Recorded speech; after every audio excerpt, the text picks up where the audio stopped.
Mayor Balen शाहले greater नेपालको नक्सा राख्नु मूर्खता हो। जसपा नेता मनिष सुमनको भनाई नागरिकता विधेयकमा कुनै समुदाय विरुद्ध लागेका छैनौं। लामिछानेको भनाई साउनदेखि काठमाडौँका सबै विद्यालयमा अनिवार्य नर्सिङ सेवा उपलब्ध गराइने। ट्रम्पमाथि अर्को मुद्दा दोषी ठहर भए चुनावमा भाग लिन नपाउने सरकार टिकाउनका लागि रमेश चौधरीले आम माफी दिइयो। नीति सम्मेलनमा गम्भीर समीक्षा हुन्छ। निगमको 4 अर्ब ऋण घटाए। म विरुद्ध पापी मनहरूको घेराबन्दी छ। मन्त्री किराँतीको भनाई मुर्रा राँगा नेपाल आइपुग्न 2 महिना लाग्ने। आफ्ना नेतामाथि पहिचानवादीले गरेको आक्रमणमा सत्ताधारीको संलग्नता देखिएको एमालेको आरोप। अखण्ड भारत नक्साबारे भारतीय विदेश मन्त्रीले दिए यस्तो स्पष्टोक्ति। समयमै काम नगरेको ठेक्का तोड्दै विभाग गर्छु भनेर बलियो प्रमाणसहित आउँदा मौका दिइन्छ। युवालाई नवप्रबन्धनमा प्रोत्साहित गर्दै बागमती सरकार इन्धनबाट चल्ने 20 वर्ष पुरानो गाडी बन्यो इलेक्ट्रिकल भेहिकल। गर्मीले बढायो बागमतीको दुर्गन्ध। स्थानीयको गुनासो राति निन्द्रा पर्दैन, खान मन लाग्दैन। झापाको कन्काईमा साउन 1 गतेदेखि सुर्तीजन्य पदार्थको बिक्री वितरण गर्न निषेध। शरणार्थी प्रकरण आज टोप बहादुर र छोरा सन्दीपका वकिलले बहस गर्दै बजेटले महँगियो नेपाली भान्सा। नेकपा यसका उपाध्यक्षको चेतावनी, सरकार छाड्नु परे परोस्, बजेट पास हुन दिन्नौ। चितवनको इच्छा कामना मन्दिर भक्तजनका लागि खुला। तापक्रमको नयाँ रेकर्ड बनाउने चेतावनी दिएको। अल निनो के हो र फेरि सुनको मूल्य बढेको लगायतका आज दिनभरका केही महत्त्वपूर्ण ब्रेकिङ न्युजको साथमा म सन्तोष उपस्थित भएको छु। पुरा समाचार महत्त्वपूर्ण भएकाले अन्तिमसम्म हेरी हाम्रो हौसला स्वरूप भिडियोमा एक लाइक गर्दै सक्दो सेयर गर्न नबिर्सिनुहोला।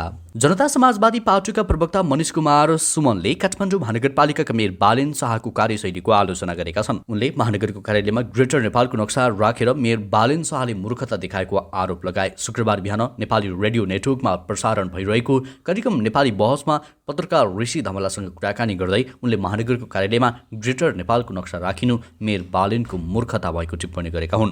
उनले भने बालेनजीको यो मूर्खता हो। उहाँले टिट फर ट्याट जस्तो गरी केटौली व्यवहार गर्नुभएको छ। यो कसैलाई जिस्काउने दृढता हुन्छ।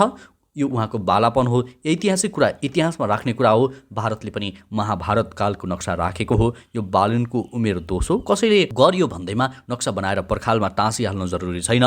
पद र ओहदामा रहेको जिम्मेवार व्यक्तिलाई सुहाउँदैन। बालेन र हर्क साम्पाङ जति अनुशासनहीन जनप्रतिनिधि मैले देखेको छैन। यो अजीब हरकत हो, उटपट्याङ हो, उनले भनेका छन्। दर्शकवृन्द, यस सन्दर्भमा तपाईँको धारणा के छ कृपया कमेन्ट गर्न नछुटाउनुहोला। त्यस्तै अब रवि लामिछानेको प्रसङ्ग। राष्ट्रिय स्वतन्त्र पार्टीका सभापति रवि लामिछानेले आफू नागरिकता विधेयकको विपक्षमा नरहेको स्पष्ट पारेका छन्। प्रतिनिधि सभाको बिहिबारको बैठकमा उनले प्रमाणीकरणको प्रक्रियामा मात्रै आफूहरूको विमति रहेको जनाएका छन्। आम नागरिकमा रासपा मधेसी समुदाय विरुद्ध लागेको भन्ने भाष्य जबरजस्ती निर्माण भइरहेको भन्दै उनले आपत्ति जनाए। नागरिकता विधेयकका क्रममा रासपा कुनै समुदायको विरुद्ध छ भन्ने भाष्य जबरजस्ती निर्माण गरेर निमुखा नागरिकलाई गुमराहमा राख्न खोजिएको छ। उनले भने यसो गर्नेलाई यति मात्र भन्न चाहन्छु कि राजनीतिसँग कुनै सरकार र भोट ब्याङ्कको कुनै आवश्यकता नहुँदा पनि प्राकृतिक विपत्ति, वैदेशिक रोजगारीका समस्या र मिटर ब्याज जस्ता विषयमा आवाजविहीन मधेसी जनताको पक्षमा हामी उभिएको संसार साक्षी छ।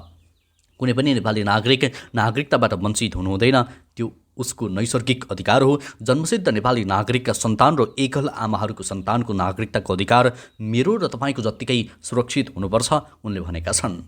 त्यसैता बजेट विवादको प्रसङ्ग। नेकपा एकीकृत समाजवादीका उपाध्यक्ष राजेन्द्र पाण्डेले सरकारले बजेटमा विभेद गरेको भन्दै आफ्नो पार्टीले यथास्थितिमा पास गर्न नदिने चेतावनी दिएका छन्। उनले त्यसका लागि सरकार छाड्नु परे नेकपा यस तयार रहेको बताए। पार्टी निकट पत्रकारहरूको सङ्गठन समाजवादी प्रेस सङ्गठनको प्रथम राष्ट्रिय अधिवेशनको उद्घाटन सत्रमा बोल्दै पाण्डेले भौतिक पूर्वाधारको 5 अर्ब बजेटको आधा रकम डडेलधुरा, गोर्खा र नुवाकोट लगिएको भन्दै आक्रोश पनि जनाए। उनले भने भौतिक पूर्वाधारमा 5 अर्ब बढी पैसा गयो। त्यसमा 110 करोड डडेलधुरामा, 55 करोड गोर्खामा, 70-75 करोड नुवाकोटमा, 232 करोड चाहिँ 3वटा जिल्लामा, बाँकी 268 करोड चाहिँ 74 जिल्लामा यो टाइपले बजेट विनियोजन भयो। आजका दिनमा यस्तो अन्याय हुनु हुँदैन। हामी कडाइका साथ भनिरहेका छौँ। यही अवस्थामा यथास्थितिमा यो बजेट पास हुँदैन। सरकार छाड्नु परे परोस्, अन्याय सहँदैनौँ, उनले भनेका छन्। त्यस्तै नक्कली भुटानी शरणार्थी प्रकरणमा शुक्रबार टोपबहादुर रायमाझी र छोरा सन्दीपका वकिलले बहस गर्ने भएका छन्। नेपालीलाई भुटानी शरणार्थीको परिचय पत्र बनाएर अमेरिका पठाउने नाममा ठगेको आरोपमा पक्राउ परेका नेकपा एमालेका सचिव टोपबहादुर र उनका छोरा सन्दीपका वकिलले आज बहस गरेका छन्। हालसम्म पक्राउ परेका 18 जना मध्ये 6 जनाको बयान सकिएको छ भने बाँकीको बयान हुने क्रममा छ। यस प्रकरणमा पूर्व उपप्रधानमन्त्री समेत रहेका एमाले सचिव टोपबहादुर रायमाझी, पूर्व गृहमन्त्री बालकृष्ण खाँड, सचिव टेकनारायण पाण्डे, तत्कालीन गृहमन्त्री रामबहादुर थापा, सुरक्षा सल्लाहकार इन्द्रजित राई, केशव दुलाल त्यस्तै सानु भण्डारी लगायत 30 जनालाई अभियुक्त बनाई अभियोग पत्र दायर गरिएको छ। साथै 12 जना अझै फरार रहेको जिल्ला प्रहरी परिसर काठमाडौँले जनाएको छ। त्यस्तै नेकपा एमालेले कोशी प्रदेश नामाकरणपछि पहिचानवादी समूहले पार्टीका नेतालाई निशाना बनाएको भन्दै आपत्ति जनाएको छ। प्रतिनिधि सभाको बैठकमा बोल्दै एमाले सांसद योगेश भट्टराईले आपत्ति जनाएका छन्। उनले एमाले नेताहरूमाथि आक्रमण हुँदा प्रहरी मौन बसेको आरोप लगाए। एमालेमाथि पटक पटक आक्रमण भइरहेकाले स्वीकार्य नहुने भन्दै उनले गृहमन्त्रीसँग जवाफ मागे।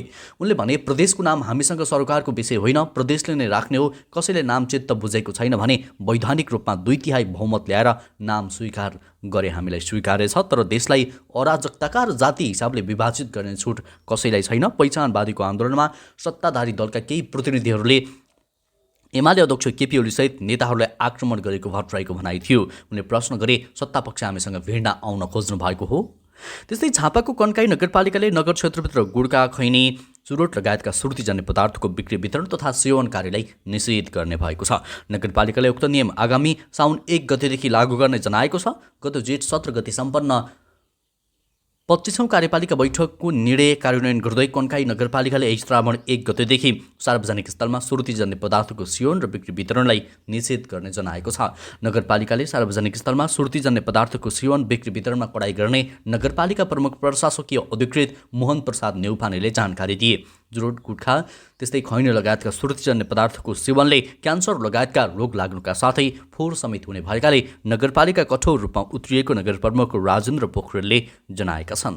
त्यस्तै भारत सरकारले सहयोग स्वरूप दिने भनिएको 15 मुर्रा जातको राँगाबारे देशभर चर्चा छ, तर भारतबाट नेपाल आइपुग्न भने 2 महिना लाग्ने पशु सेवा विभागका सूचना अधिकारी चन्द्र ढकालको भनाइरहेको छ। नस्ल सुधारका लागि नेपाल ल्याउन लागि मुर्रा जातको राँगाको प्राविधिक टोली भारत गएर अध्ययन गरिसकेपछि मात्र नेपाल ल्याइनेछ। नेपाल ल्याएपछि राँगालाई पशु सेवा विभाग मातहतका राष्ट्रिय पशु प्रजनन कार्यालय पोखरा, नेपालगञ्ज र लहानमा व्यवस्थापन गरी वीर्य उत्पादन गरिनेछ।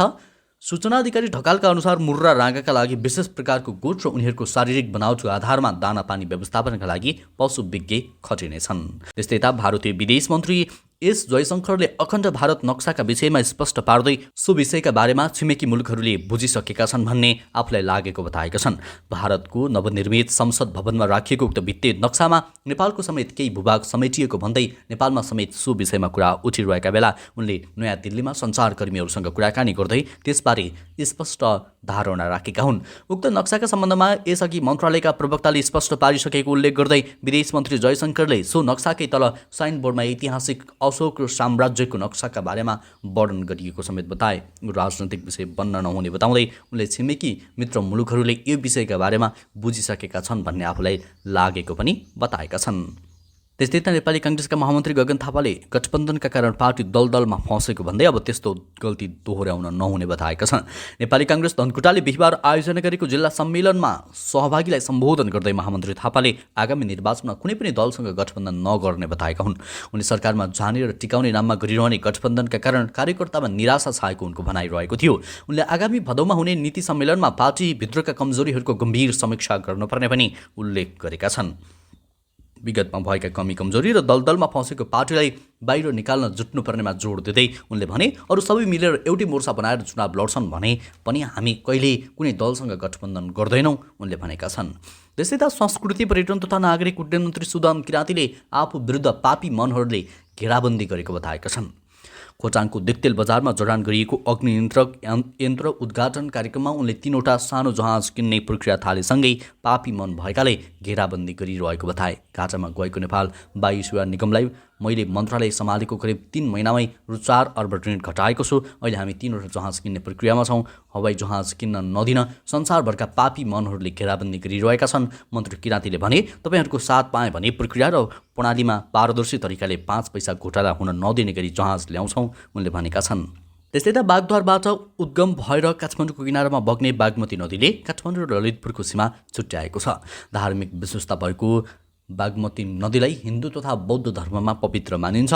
नदीको किनारामा बसेका मन्दिरले धार्मिक विशेषता झन बढाएको छ। गर्मी सुरु भएसँगै बागमतीको दुर्गन्ध धेरैले महसुस गरे पनि दुर्गन्ध न्यूनीकरण गर्नेतर्फ कसैको चासो र चिन्ता नभएको स्थानीयको गुनासो रहेको छ। दुर्गन्धका कारण बागमती किनारामा बस्न समस्या हुने गरेको छ। टेकु र कुलेश्वरको बीचमा विष्णुमती नदी र बागमती नदीको दोभान छ। दुवै नदी मिसिएर बग्दा सानेपा र बल्खु आसपासका बस्ती पनि प्रभावित छन्। बागमती नदी अन्तर्गतका अन्य पुल तथा बागमती करिडोरमा पैदल यात्रा गर्ने नाकमुख थुनेर हिँड्छन्। कुलेश्वरमा रहेको फलफुल तथा बल्कु पुलको छेउमा रहेको तरकारी बजारमा दुर्गन्ध अत्याधिक बढेको यहाँका स्थानीयले बताउँदै आएका छन्। थापाथली र कुलेश्वरको सुकुम्बासी बस्तीमा वर्षातको समयमा बागमती नदी बस्तीभित्रै पस्ने उनीहरूको भनाइरहेको छ। त्यस्तै सडक विभागले पटक पटक अवधि थप हुँदा पनि सम्पन्न नभएका सडक र पुलको ठेक्का सम्झौता तोड्न थालेको छ। निर्माण सुरु भएर लामो समय बित्दा समेत अधुरै रहेका सडक र पुलका ठेक्का तोड्न थालिएको हो। सडक विभाग पुल महाशाखाका प्रमुख नरेशमान साक्यका अनुसार कुनै ठेक्कामा ढिलाइ भए पनि सकेसम्म उसैबाट काम गराइने र काम हुने अवस्था नभएमा मात्रै तोडिनेछ। गोर्खामा बुट्टार मकैसिङमा पुलको ठेक्का तोडिएर नयाँ ठेक्का मार्फत काम गर्न लागि उनले बताए।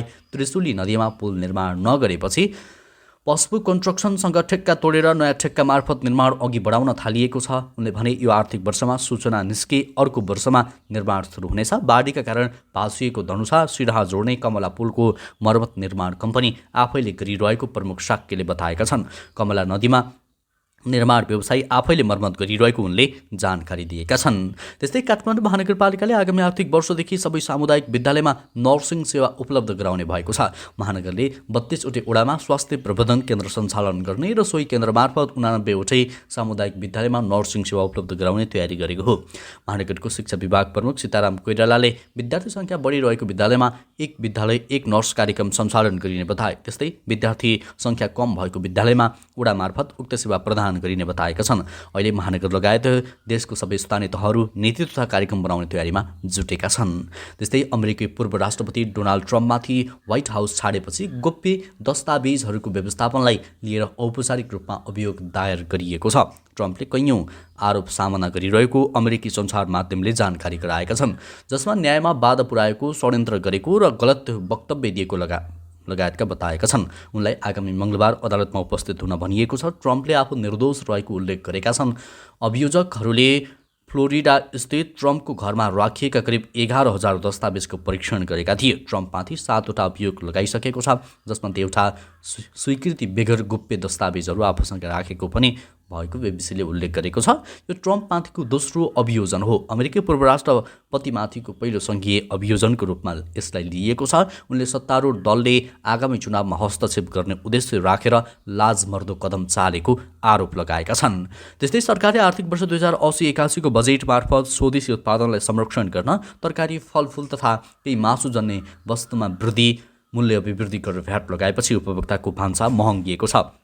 अर्थमन्त्री डाक्टर प्रकाश शरण महतले बजेट मार्फत फलफुल, केही तरकारी र मासुजन्य वस्तुमा भ्याट लगाउने घोषणा गरेपछि बजारमा तरकारी र फलफुलको मूल्य बढेको छ। बजेट भाषण पछिका 10 दिनमा तरकारी तथा फलफुलको मूल्यमा 40% मूल्य वृद्धि भएको छ। जेठ 15 गते 9 बजेट भाषण भएको दिनदेखि 25 गते बिहिबारसम्म आलुको मूल्य 14.78% बढेर 39 रुपियाँबाट 46 रुपियाँ पुगेको छ। यो अवधिमा गाजरको मूल्य 34% बढेको छ। प्रति किलो 76 रुपियाँमा बिक्री भएको गाजरको मूल्य 40 रुपियाँले बढेर 116 पुगेको छ। त्यस्तै तापक्रम सम्बन्धी जानकारी बिहिबार प्रतिनिधि सभामा सुन्ने समयमा नेपाली काङ्ग्रेसका सांसद प्रदीप पौडेलले देशभर तापक्रम बढेको उल्लेख गर्दै सरकारको तयारीबारे प्रश्न गरे। विश्वव्यापी रूपमा तापक्रम बढ्ने आगामी वर्ष झन बढेर जाने अवस्था रहेको उल्लेख गर्दै उनले सरकारलाई प्रश्न गरे, यसको तत्कालीन र दीर्घकालीन समाधानका निमित्त सरकारले के गरिरहेको छ। सांसद पौडेलले संसदमा प्रश्न उठाएसँगै संसारभर चरम मौसम र उच्च तापक्रमको जोखिमबारे चेतावनी दिन थालिएको छ। बिहिबार अमेरिकी राष्ट्रिय महासागरीय तथा वायुमण्डलीय वैज्ञानिकहरूले अल निनो जलवायु परिवर्तन आउन लागेको चेतावनी दिएका छन्। यसले चरम मौसम र उच्च तापक्रमको जोखिम बढाएको उनीहरूको भनाइरहेको छ। राज्यको अन्तिम समाचार। नेपाली नेपाली बजारमा शुक्रबार सुनको भाउ उकालो लागेको छ। बिहिबार प्रति तोला 1,11,700 रुपियाँमा कारोबार भएको छ। पौला सुन शुक्रबार तोलामा 800 रुपियाँले बढेर प्रति तोला 1,12,500 रुपियाँमा कारोबार भइरहेको छ। त्यस्तै तेजाबी सुन प्रति तोला 1,11,950 रुपियाँमा कारोबार भइरहेको नेपाल सुन चाँदी व्यवसायी महासङ्घले जनाएको छ। चाँदीको भाउ पनि तोलामा एकैपटक 40 रुपियाँले बढेर प्रति तोला 1,455 रुपियाँमा कारोबार भइरहेको छ। हवस् त दर्शकवृन्द, यो खबर सँगसँगै अहिलेलाई केही चर्चामा रहेका महत्त्वपूर्ण खबर श्रृङ्खला यति नै। पलपलको न्युज अपडेटका लागि हाम्रो च्यानललाई सब्सक्राइब गर्दै भिडियोलाई लाइक गर्न नछुटाउनुहोला। हवस् त अहिलेलाई भने म लगायत हाम्रो सम्पूर्ण टिमलाई बिदा दिनुहोस्। तपाईँको बाँकी पल शुभ अनि उत्कृष्ट बनोस्।